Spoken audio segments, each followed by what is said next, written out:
di mana mereka harus memilih satu di antara dua pilihan, yaitu apakah akan melakukan lockdown atau apakah akan melakukan pemeriksaan massal.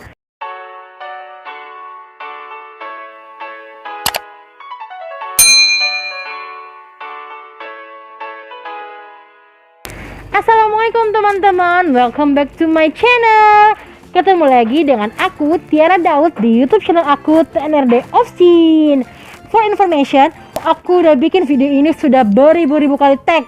Karena udah hampir 2 bulan aku nggak buat video teman-teman, nggak sharing kepada kalian. So kali ini aku mempunyai waktu yang luar biasa lama karena ya stay di rumah aja untuk beberapa hari. Awalnya beberapa hari ya, hanya 14 hari, ternyata diperpanjang sampai 29 Mei. Begitupun dengan ujian kami teman-teman, ujian dokter seluruh Indonesia ditiadakan untuk bulan Mei ini. Jangan lupa sebelumnya untuk subscribe, like, dan komen video ini serta video-video lain yang ada di YouTube aku. Oke, hari ini aku mau sharing kepada kalian mengenai kasus yang lagi hangat-hangatnya, yaitu COVID-19 atau virus corona ini. Tetapi aku nggak akan sharing mengenai siapa saja yang bisa kena, gejala-gejalanya, atau dari mana awalnya virus ini. Tetapi aku akan sharing kepada kalian mengenai program pemerintah yang bukan baru aja sih, ini udah bulan 28 Maret yang mungkin pertengahan Maret ya kalau aku nggak salah, diputuskan oleh pemerintah Indonesia, di mana mereka harus memilih satu di antara dua pilihan, yaitu apakah akan melakukan lockdown atau apakah akan melakukan pemeriksaan massal. Dan pada akhirnya mereka memilih melakukan pemeriksaan massal. So bagi kalian, apakah kalian termasuk di dalamnya yang harus melakukan pemeriksaan massal? Apakah seluruh warga Indonesia yang berjumlah 200-an juta lebih penduduk Indonesia harus melakukan pemeriksaan massal? Bagi kalian yang penasaran, jangan lupa untuk stay tune dan nonton video ini sampai habis.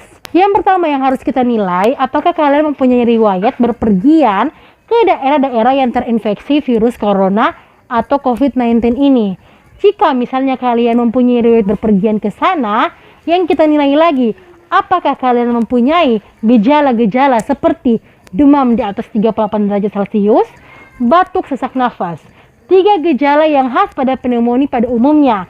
Jika misalnya kalian tidak mempunyai gejala-gejala tersebut atau tidak sedang mengalami gejala-gejala tersebut, dianjurkan untuk kalian karantina mandiri atau kalian karantina diri kalian di rumah selama 14 hari.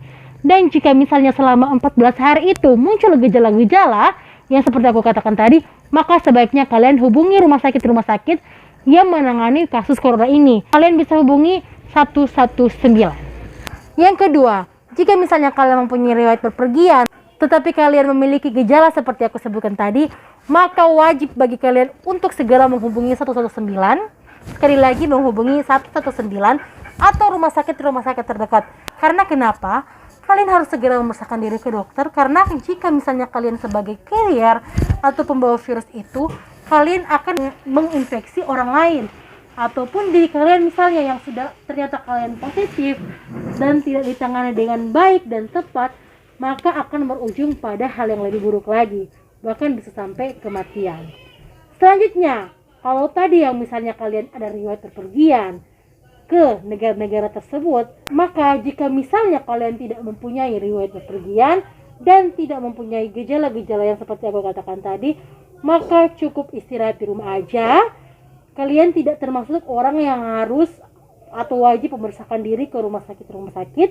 Kalian tidak termasuk orang-orang yang harus melakukan pemeriksaan massal. Selanjutnya, kalian tidak mempunyai riwayat berpergian, tetapi merasakan atau sedang mengalami gejala-gejala yang aku katakan tadi, maka sebaiknya kalian periksakan diri ke dokter.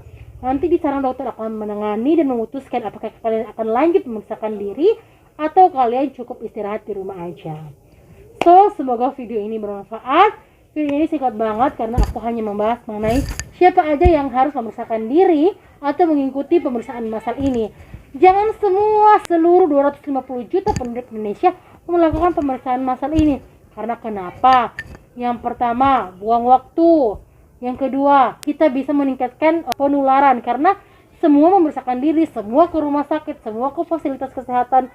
Dan di situ bisa meningkatkan risiko untuk penularan jika kalian sebagai carrier atau sedang mengalami infeksi virus corona tersebut. Dan yang ketiga yang paling utama, akan merugikan bangsa Indonesia karena mengapa begitu banyak biaya-biaya yang akan dikeluarkan untuk pemeriksaan ini, karena pemeriksaan ini tidak murah alias mahal guys. Karena bayangkan aja 200 juta memeriksakan diri, misalnya contoh ya pemeriksaan PCR untuk virus corona ini. Wow, luar biasa banget ya, walaupun ditanggung oleh pemerintah tetapi akan menurunkan pendapatan negara guys, atau akan meningkatkan pengeluaran negara. So bagi teman-teman, sekali lagi kalian harus stay di rumah aja bagi yang tidak memiliki gejala atau yang tidak ada riwayat bepergian. Dan bagi teman-teman yang ada riwayat bepergian dan memiliki gejala atau sedang mengalami gejala-gejala pneumonia seperti demam, batuk, sesak nafas, segera wajib kalian memeriksakan diri ke dokter.